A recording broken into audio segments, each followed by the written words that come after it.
Hi friends, online preparation विद्यार्थी में आपका बहुत बहुत स्वागत है। एंड फ्रेंड्स, आज का जो वीडियो है, इस वीडियो में हम देखेंगे 509 जो कोड है उसमें से आज हमने यूनिट 5 लिया है।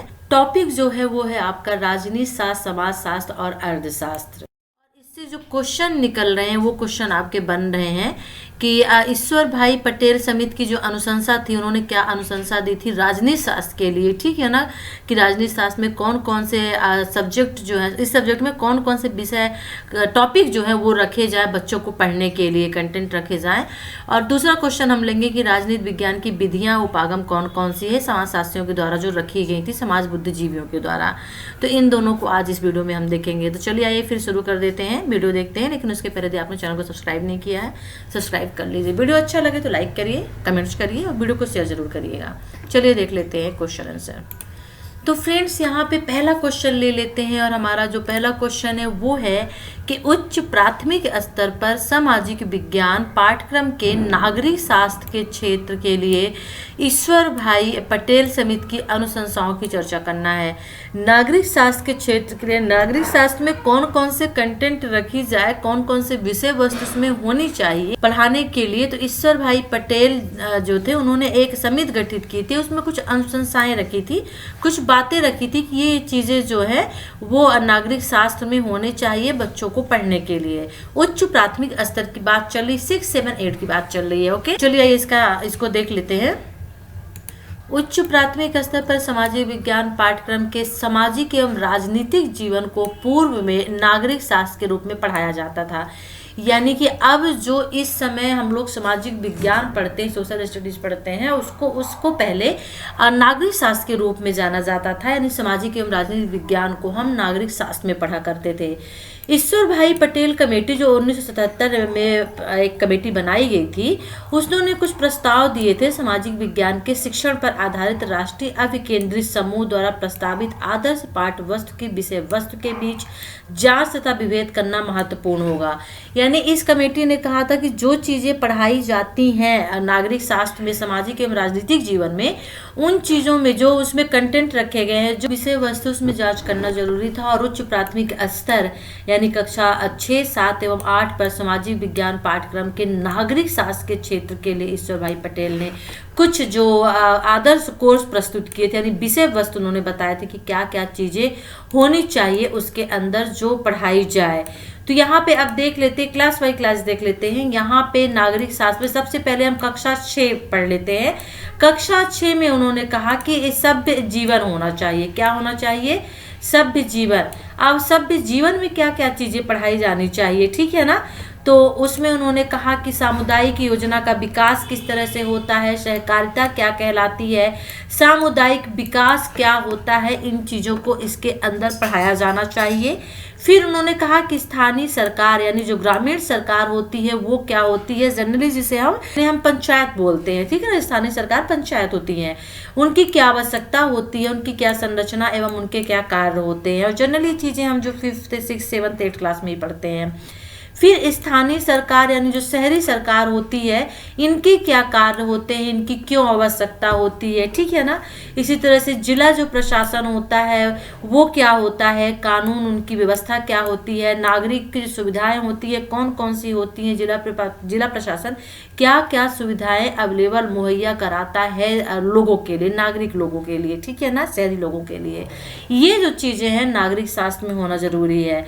फिर उन्होंने इतना ही नहीं और भी कहा कि सामुदायिक संपत्ति का संरक्षण किस तरह से होना चाहिए, सार्वजनिक संपत्ति क्या होती है, इसका किस तरह से संरक्षण बचाव होना चाहिए, ऐतिहासिक स्मारक क्या होते हैं।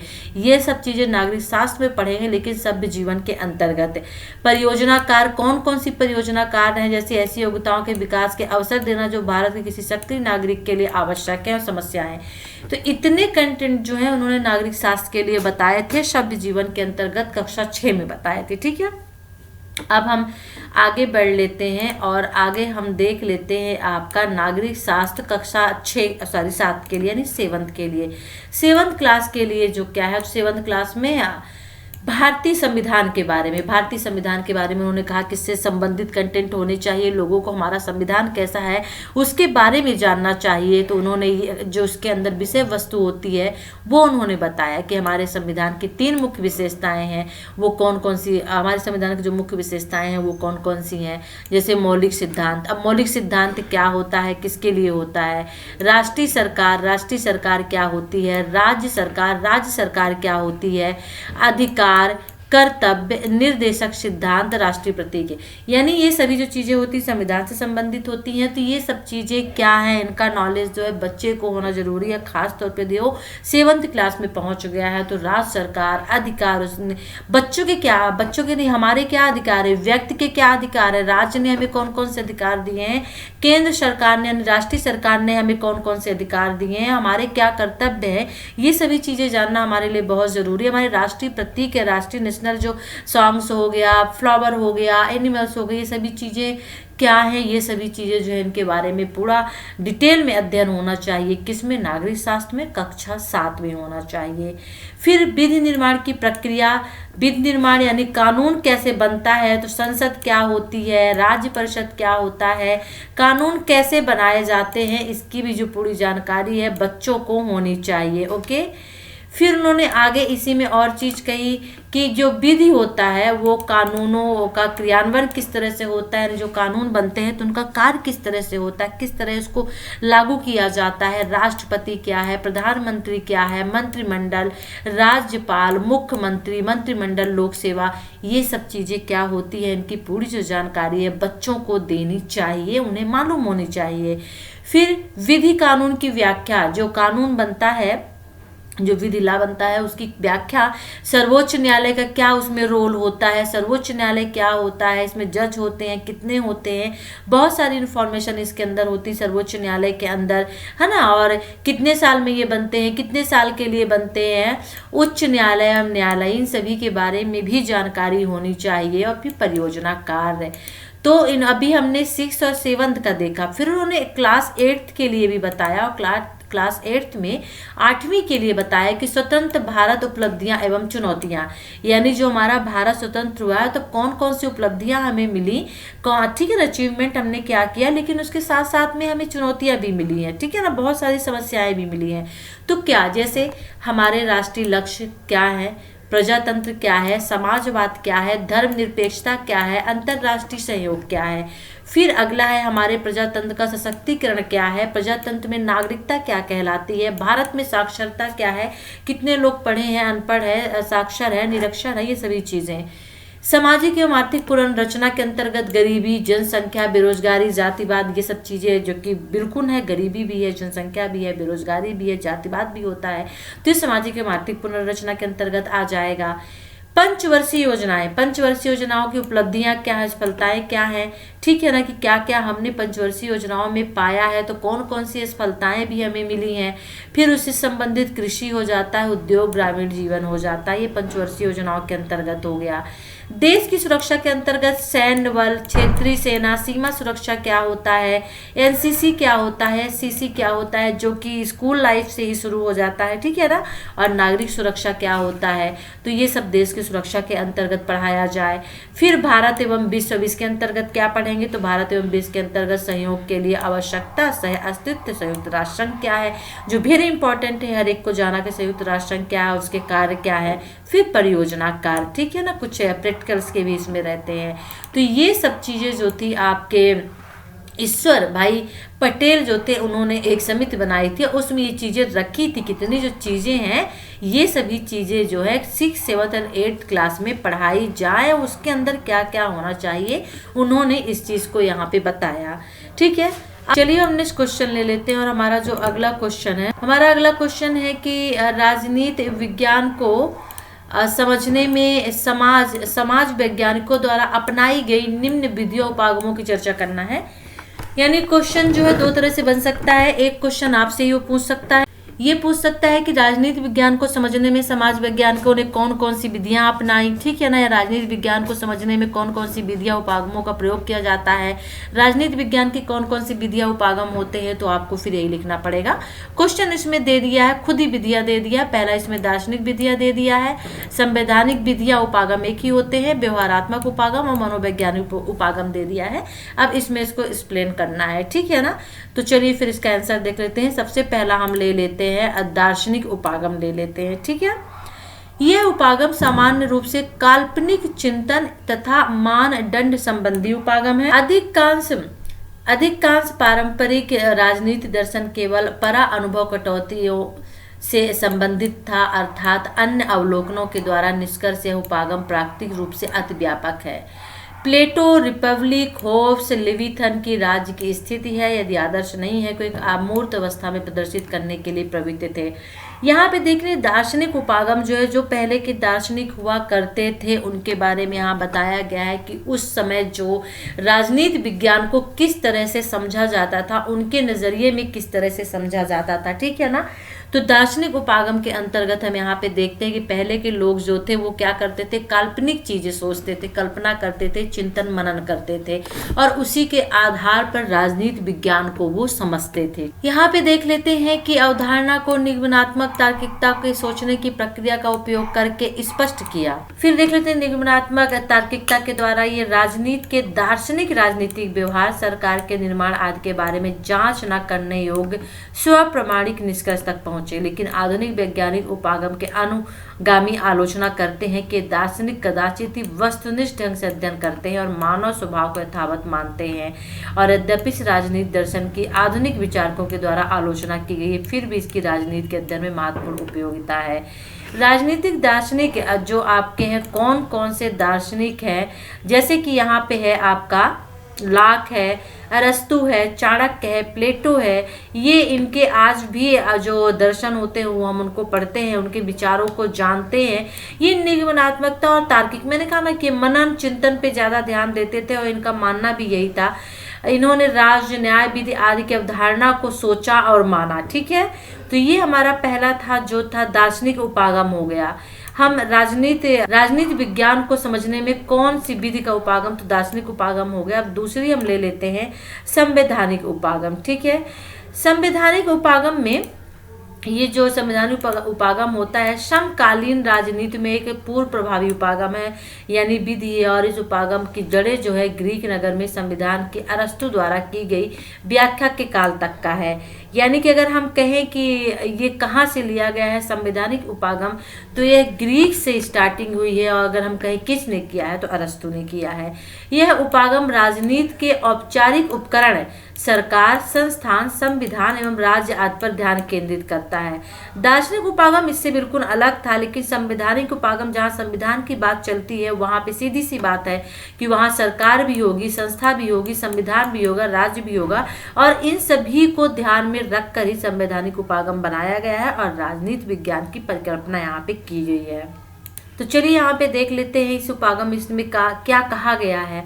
तो a description and analysis of legal rules and convention governing the operation and relationship between formal institution based on the readily accessible official source and records will provide valuable. Bharat के केंद्र एवं राज्य सरकारों की कार्यशैली तथा संवैधानिक उपागम और संबंध उनके बीच की कार्यशैली का अध्ययन इसके अंतर्गत किया जाता है, क्योंकि संवैधानिक उपागम का मतलब ही होता है जो संविधान है, संविधान जो है किससे चलता है, सरकार जो है संविधान से चलती है, रूल्स रेगुलेशंस उनके बने होते हैं, फिर राज्य होते हैं जो इनको चलाते हैं, मानते हैं, और जो राज्य होते हैं उनके अपने भी रूल्स कुछ होते हैं, कुछ कानून बने हुए होते हैं। तो यही सब संवैधानिक उपागम के अंतर्गत हम पढ़ते हैं। थोड़ा सा और इसमें देख लेते हैं कि सरकार की विशेषता की एक नियत काल पर बल देता है और इस तथ्य को नकारती है कि राजनीति एक प्रक्रिया या क्रिया है। राजनीति एक प्रक्रिया क्रिया नहीं है, इस बात को संवैधानिक उपागम नहीं मानता है। यह उपागम अविकसित तथा पिछड़े समुदायों के अध्ययन के लिए असफल है और जिसका औपचारिक संस्थान और राजनीतिक व्यवहार नहीं है। यह उपागम अंतरराष्ट्रीय राजनीति के अध्ययन में असफल है क्योंकि अंतरराष्ट्रीय राजनीति में अधिकतर औपचारिक संस्थानों की कमी है और हिंसा के द्वारा इसे वर्गीकृत किया गया है। तो इसकी विशेष एक जो विशेषता है वह होता है कि नियत काल पर यह बल देता है और जो तत्व होते हैं उनको नकार देता है। यह कहता है उपागम की राजनीति जो है वो प्रक्रिया या क्रिया है, ठीक है ना, एक प्रोसेस जो चलती रहती है। अब नेक्स्ट देख लेते हैं व्यवहारगत उपागम जो है व्यवहारात्मक उपागम। व्यवहारात्मक उपागम जो है तो अध्ययन के एक उपागम के रूप में व्यवहारात्मक राजनीति विज्ञान के क्षेत्र के रूप में 1940 में परिचित हुआ था और आज तक यह उपागम राजनीति विज्ञान के क्षेत्र में प्रभावी है। यानी इन सभी उपागमों में से जो भी हम पढ़ के आ रहे हैं, दो में से सबसे ज्यादा जो प्रभावी उपागम है वो व्यवहारात्मक उपागम आपका रहा है। और पारंपरिक उपागम घटनाओं, संरचनाओं, संस्थान, विचारधारा आदि पर केंद्रित है। वहीं व्यवहारवाद व्यक्तिगत और संबंध छोटे समूहों के विश्लेषण की मूल इकाई के व्यवहार पर केंद्रित होता है। यानी व्यवहारवाद उपागम क्या है, तो व्यवहारवाद जो उपागम होता है वो व्यक्तिगत तो होता ही है, लेकिन साथ में ये छोटे समूहों की जो विश्लेषण की इकाई होती है उसके व्यवहार पर केंद्रित होता है। रॉबर्ट ढल यह स्पष्ट करते हैं कि व्यवहार राजनीति विज्ञान में एक आंदोलन के रूप में है और जिसमें राजनीति के कलाकारों के केवल अवलोकनीय व्यवहार का केवल विश्लेषण के रूप में बल दिया जाता है, ठीक है। यानी कि राजनीति विज्ञान जो है, राजनीति विज्ञान में व्यवहार को देखा जाता है और यही व्यवहार जो है कलाकारों के, यानी जो नेता लोग होते हैं राजनीति में, कलाकार कौन होते हैं, राजनीति में जो नेता होते हैं वही तो कलाकार होते हैं और उन्हीं का जो अवलोकन व्यवहार दिखता है उसी का विश्लेषण किया जाता है इसमें, ठीक है। अब आगे देख लेते हैं इसमें कि यह उपागम, तो ये व्यवहार जो है इसमें मानव व्यवहार का प्रयोगात्मक पूछताछ का विषय नहीं होता है, बल्कि सामान्यीकरण को गणितीय समीकरण की कोट पे इसको मुश्किल से प्राप्त किया जाता है। और इसमें जो आलोचना करने वाले होते हैं वो ये भी कहते हैं कि प्रत्यक्ष व्यवहार का अवलोकन किया जाता है जो कहानी के भाग के बारे में बताता है। छद्म व्यवहार का अध्ययन करना बहुत कठिन होता है, स्वयं कहानी का भी होता है। अब यहाँ पे नेक्स्ट देख लेते हैं जो अगला है मनोवैज्ञानिक उपागम क्या होता है, जो वेरी इंपॉर्टेंट है आपके लिए। तो मनोवैज्ञानिक उपागम देख लेते हैं। ग्राहम बलास की राजनीति में मानव प्रकृति के प्रकाशन के बाद राजनीति विज्ञान के क्षेत्र में मनोवैज्ञानिक उपागम प्रभाव में आया, जिसने सामाजिक विज्ञान के सामाजिक मनोवैज्ञानिक फाउंडेशन पर बल दिया, ठीक है। अभी हम व्यवहारवाद का देख रहे थे, अब यहाँ मनोवैज्ञानिक उपागम आ गया है और इसमें जो उपागम के समर्थक उन्होंने राजनीति विषय को निर्माण एवं संरचना की अपेक्षा मनोवैज्ञानिक घटकों के रूप में परिभाषित किया। अभी तक जनरली लोग कह रहे थे कि जो राजनीति विज्ञान है निर्माण एवं संरचना है, लेकिन अब यहाँ पे जो लोग आ रहे हैं वो कह रहे हैं कि मनोवैज्ञानिक घटक है और इस उपागम के अनुसार मानव के राजनीतिक कार्य पूर्ण रूप से कारण एवं तार्किकता के द्वारा मार्गदर्शित नहीं होते हैं। इसकी अपेक्षा वे अपने मनोवैज्ञानिक तथ्यों से, जैसे व्यक्तिगत भाव, प्रेरणा आदि के द्वारा अब मार्गदर्शित होते हैं, प्रदर्शित होते हैं और दिखता है। और इसलिए अनेक राजनीतिक वैज्ञानिक लोक इच्छा, वोटिंग के व्यवहार आदि के अध्ययन में व्यक्तिगत भाव, रुचि, स्व प्रेरणा आदि शोध के निर्धारित तथ्यों, चरों के रूप में अध्ययन करते हैं। और इस उपागम के आलोचक कहते हैं कि राजनीतिक प्रतिभागियों के व्यक्तित्व व अन्य मनोवैज्ञानिक रुझानों का अध्ययन बहुत कठिन है। राजनीति में नेताओं को समझ पाना बहुत कठिन है, उनके व्यवहार को समझ पाना बहुत कठिन है, उनके रुचि को समझ पाना बहुत कठिन है और इसीलिए इन चीज़ों को समझने के लिए मनोवैज्ञानिक उपागम को लाया गया।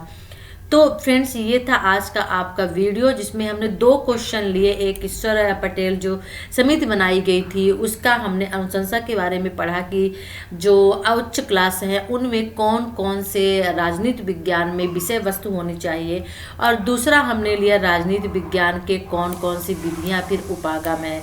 तो ये वीडियो कैसा लगा ज़रूर बताइएगा, अच्छा लगे तो लाइक करिए, कमेंट्स करिए और चैनल को सब्सक्राइब नहीं किया है सब्सक्राइब कर लीजिए, साथ में वीडियो को शेयर भी करिएगा। चलिए फिर इसका जो PDF फाइल है मैं डिस्क्रिप्शन बॉक्स पे दे दूंगी, तो वहाँ से आप इसको डाउनलोड कर लीजिएगा। नेक्स्ट वीडियो में इन्फॉर्मेशन के साथ हम आपसे फिर मिलते हैं, तब तक के लिए टेक केयर, बाय।